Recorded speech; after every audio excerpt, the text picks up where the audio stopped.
السلام علیکم ورحمۃ اللہ تعالی وبرکاتہ۔ ہمارے ایک بھائی نے سوال کیا ہے کہ بیوی کا بھی روزہ ہے، شوہر کا بھی روزہ ہے، اور اگر دونوں نے رمضان کا روزہ رکھ کر آپس میں تعلقات قائم کر لیے ہیں، جسمانی تعلقات قائم کر لیے، تو اب اس کے بارے میں کیا حکم ہے؟ کیا روزہ باقی رہے گا یا روزہ جاتا رہے گا، اور اس میں کیا گناہ ملے گا، اور ہمیں آگے کے لیے آئندہ کیا کرنا چاہیے تاکہ ہم اس پچھلے گناہ سے چھٹکارا پا سکیں؟ کیونکہ روزے کی حالت میں جن کو پتہ نہیں ہوتا، نئی نئی شادیاں ہوتی ہیں تو بہت سارے لوگ ان غلطیوں کو کرتے رہتے ہیں اور انہیں اس کا احساس بھی نہیں ہوتا کہ ہم یہ غلط کر رہے ہیں یا کہ صحیح کر رہے ہیں۔ تو میں آج آپ کو اس کے بارے میں پوری بات بتانے والا ہوں کہ روزے کی حالت میں اگر شوہر بیوی نے جسمانی تعلقات قائم کر لیے ہیں تو پھر آئندہ وہ کیا کریں تاکہ اس گناہ سے بچیں اور اس پریشانی سے چھٹکارا پا سکیں۔ آئیے میں آپ کو پورا مسئلہ بتاتا ہوں۔ اس سے پہلے قادری سفر 786 کو آپ ابھی ضرور سبسکرائب کر لیں۔ اگر سبسکرائب کر لیا ہے تو آپ کی محبتوں کا بہت بہت شکریہ۔ ویڈیو پسند آ جائے دوستوں میں شیئر کر دیں، ان کو ضرور شیئر کریں جن کی ابھی نئی نئی شادی ہوئی ہے، ان تک یہ ہمارا پیغام ضرور پہنچا دیں۔ آئیے میں آپ کو طریقہ اور ایک وہ بتاتا ہوں کیا ہے اس کا پورا مسئلہ۔ سنیں، آپ نے شوہر کا بھی روزہ ہے، بیوی کا بھی روزہ ہے، دونوں کو پتہ بھی ہے کہ ہمارے دونوں کے روزے ہیں، دونوں کو پتہ ہے۔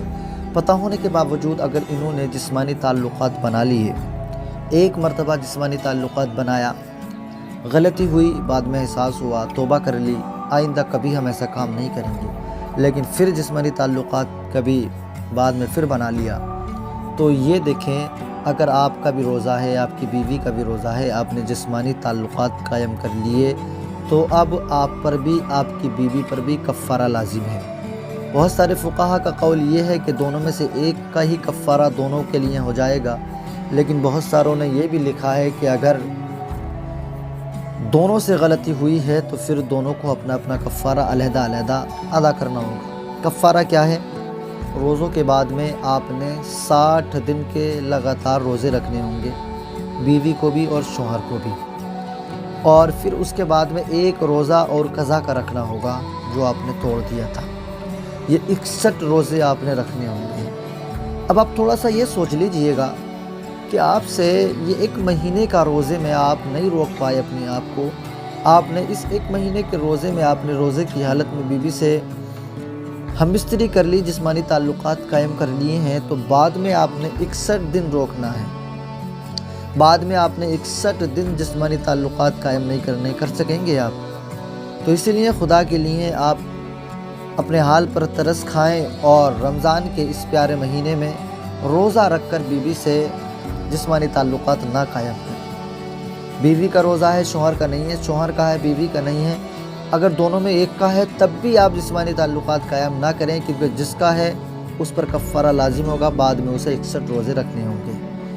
اسی لیے میں آپ سے کہتا ہوں کہ رمضان میں اگر آپ نے ہم بستری کرنا ہی ہے تو پھر نماز عشاء، نماز تراویح کے بعد شوہر بیوی آپس میں ہم بستری کریں، جسمانی تعلقات قائم کریں، اور اس کے بعد میں سحری کے ٹائم سے پہلے دونوں غسل کر کے پاک صاف ہو جائیں اور سحری تناول فرما کر اگلے روزے کو آپ رکھ لیں۔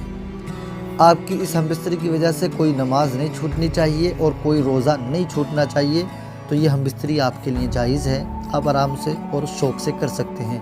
لیکن اگر آپ کی ہم بستری کی وجہ سے کوئی نماز چھوٹتی ہے، کوئی روزہ چھوٹتا ہے، تو پھر آپ اس کے گناہ گار رہیں گے، آپ اس کے ذمہ دار رہیں گے، آپ کو اس کا جواب دینا ہوگا۔ مجھے امید ہے مسئلہ آپ کی سمجھ آ گیا ہوگا۔ اگر کوئی بھی آپ کو ڈاؤٹ لگے تو آپ کمنٹ کر سکتے ہیں، ہم انشاءاللہ تعالیٰ آپ کے ہر سوال کا جواب دیں گے۔ خدا حافظ۔